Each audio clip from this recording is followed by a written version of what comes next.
Hey everybody, welcome to Always Bored Never Boring. I'm back painting another miniature from Masters of the Universe Battleground. I did a little poll for the Always Bored Never Boring club members and they voted for me to paint Skeletor, so let's see what we can do with this. This is actually a slightly more challenging miniature than the ones I worked on previously because the miniature draws on details from several different versions of Skeletor.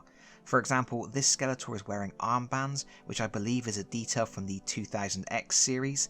He has bare feet and shin guards, which matches his appearance from the original mini-comics, but which is different to how he appeared in later comics and the original Filmation series where he wore boots, and all of those details are different to the original action figure, which had no armbands and wore weird three-toed boots. That makes it trickier to stick to my plan of painting these miniatures so they look a bit like they were lifted out of the Filmation series or the toy line, but I'm going to do my best. To start, I spray undercoated him with Chaos Black, and then I did a quick base coat of Abaddon Black over the whole piece. This was mainly to coat anything the spray had missed, but also Abaddon Black is slightly different to Chaos Black, sort of richer and glossier, and I just feel it's a slightly nicer black to work from. And we're going to start with the face. Now Skeletor obviously has a skull face, but it isn't really bone coloured, not on the original toys or in the Filmation series at least. It's a little more yellow than that. So I'm not going to use one of my standard bone recipes here. Instead we are starting with Xandri Dust. 2 thin coats of this, making sure we get good coverage, and I'm not worried about going over the surrounding areas at the moment. When that's dry, I am switching to Seraphim Sepia. It's a sort of yellowy brown tone, and this is going to help bring out some of the definition around the jewel, but is more for shading purposes. Then I am switching to Nuln Oil. I am dropping this in the eye sockets because in the cartoon Skeletor has pitch black eyes. I'm also putting it over the teeth for darker definition around the mouth. Then I need to mix a yellowy colour for the highlight. I'm going for a mix of 4 parts White Scar to 1 part Flash Gits Yellow. I'm trying to get a colour that is similar to the dry paint Exos Pale Sun.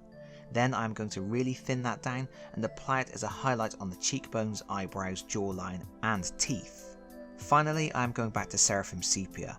I'm thinning it down with some Lamian Medium, and I'm going to apply this very thin glaze over the face to help unify the colours and to take a little of the brightness out of the features. And this is what I've ended up with. I'm pretty happy with that, but good grief, that was a lot more effort than I would normally put into such a small area of a miniature. Next we're going to do Skeletor's stylish fur pants. These are black in the Filmation series and on the original toy, so as we started off coating our miniature with Abaddon Black, we are already halfway finished. But of course, we want to do something to bring out the details. Painting black, giving it depth and highlighting, is a challenging prospect. Try to highlight it with greys and you end up with grey. Try to simulate the blacks of the real world where the light may make things look blue or purple, and again you risk overdoing it and ending up with something that looks too blue. I've done whole videos on cheaty ways to do it, but for Skeletor we're going to rely on doing not too much at all. First we are using Eshin Grey, and we are going to do a minimal dry brush to bring out some of the detailing in the fur. We don't want to do too much here. Then we are going to do a 1-to-1 mix of Alien Purple and Deep Blue, and again we are dry brushing, but this time we are going to be more focused and try to make sure the colour only hits the very tips of the fur and most prominent surfaces. Once that's dry, we are going to crack open our Nuln Oil and slosh on a heavy coat. This will knock down those highlights and unify the colours, and hopefully we will end up with something with subtle definition. And you may find you have to futz about with this a bit. If the purple is too purple, for example, you can always make a thin glaze with black and Lamian Medium and go back to subdue those colours if you need to. Now we are going to move on to Skeletor's body. He has a sort of light blue-grey body, I guess. Or at least I'm telling myself that, because it means I can paint a good chunk of this miniature using Army Painter Wolf Grey without mixing up my own colour. And this is going to go on the abdomen, chest, arms, hands, legs and feet. As usual, I'm keeping the paint thin and I'm going to do 2 coats. And once it's on the miniature, I really don't think it's a bad match for Skeletor, although of course we aren't leaving it at that. Next we are going to do the clothing and weapons. For this, I need to do a mix. I did a lot of experimenting with this, and being red-green colourblind, I also had to ask my wife for some help, but in the end I came up with something I'm happy with. It's roughly 3 parts Pink Horror and 4 parts Army Painter Deep Blue, and then I've used a little Lamian Medium so I can get a nice smooth finish. 2 coats of this over all the clothing. And then we have to deal with the weapons, which is a little tricky with Skeletor. He has half the Sword of Power, which was usually either depicted in a similar colour to He-Man's half of the sword, or in purple in the mini-comics, and was purple on the action figure. And then he has the Havoc Staff, which was a sort of lilac in the cartoon, with a skull a similar colour to his body. But again, the action figure accessory was solid purple. After much consideration, I decided to do both weapons in the same purple as his clothing. I am a lazy painter at heart. At this stage, Skeletor is already looking like he could have stepped out of the cartoon, but we are dealing in 3 dimensions here and really need some shading. We are going to use Drakenhof Nightshade, and this is going to go over everything except for the face and the fur. We don't want to go crazy with it, we want it quite thin, but we do want it to go into all the recesses and help to make all the awesome detailing on this miniature pop.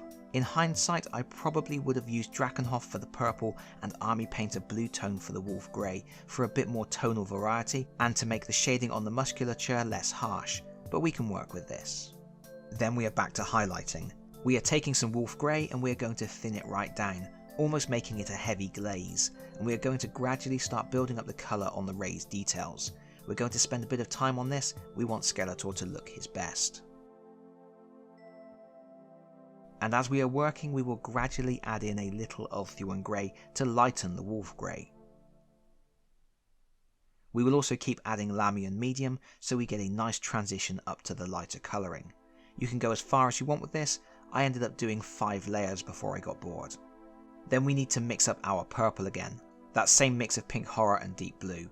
We're keeping it nice and thin, and we're going to use this to add the highlighting and extra definition to the clothing and weapons, building up the colour over a couple of layers. Once I'm happy with that, I'm taking some Pallid Witch Flesh and adding a small amount to the purple mix. Pallid Witch Flesh is a sort of off-white with an almost pinkish hint to it, so it's a good one for lightening up purple. And then we're going to do another highlight, focusing on the most raised details. And you can continue working up those highlights until you are happy. At this point we are almost done. As I mentioned before, if you want to, you could recolour the Havoc Staff to match the television series, but I'm leaving that. However, there is one more thing I want to do, and that's the domed detailing on the breastplate. While that was purple on the action figure and in the cartoon, there was at least one episode, I believe it was the Dragon Invasion, where it was revealed to be a button that when pressed turned red and called a sky speeder for Skeletor to escape on. Also, I think it was made into a red gem or something in later iterations of the character. So for a bit more interest on this miniature, we're going to paint it red. To do this, we're starting with a thin coat of Abaddon Black. We're then going to switch to Screamer Pink and we'll add some Lamian Medium and paint a very thin coat of this over the whole gem. It's almost a glaze that's just going to tint the black. Then I'm getting some Evil Sunz Scarlet, and again I'm thinning it with Lamian Medium, and I'm just going to paint the lower half of the gem with it. Be careful here, don't put on too much. Then we are going to add Fire Dragon Bright to the red, about a 50-50 mix, and we're going to use this to paint the very bottom of the gem, just a little crescent of the bright colour underneath. Finally, we need some White Scar, thinned down a lot with Lamian Medium, and we are going to put a single dot at the top of the gem to show where the light is reflecting. It may seem counterintuitive to have the bright colours at the bottom and then the dark colours at the top, but that's what happens to glassy objects when the light is bouncing off the top, and this is a pretty easy and effective way to simulate that. And with that done, we just have to do the base. I'm going to start with a coat of Xandri Dust. Just one coat is enough. When that's completely dry, we're finally cracking open the Agrax Earthshade, and we're going to slop this all over the base. We want a heavy coat to make sure we get good shading in the recesses, but we need to make sure we don't get any on Skeletor's feet. Then it's back to Xandri Dust for highlights. We're going to keep the paint thin, gradually building the colour up, and as we do, we will slowly add a little screaming skull. Then all that's left to do is to paint the small arrow on the front of the base with Abaddon Black, and then the rim of the base with Steel Legion Drab, and we are done. And I am very happy with that. I don't think it's turned out as well as the He-Man I painted previously, but I am definitely happy with the result I've achieved. And I hope you have enjoyed this video. Thank you as always to the Always Bored Never Boring club members who voted for me to paint Skeletor. They have also voted on the order of the next 3 Masters of the Universe characters I will be painting, so watch out for those painting guides in the near future. And thank you everyone for taking some of your valuable time to listen to me today. If you enjoyed this video, please consider pressing the like button. If you really enjoyed this video, please consider subscribing if you don't already do so, and hopefully I will see you all again very soon. Bye bye everyone, bye bye.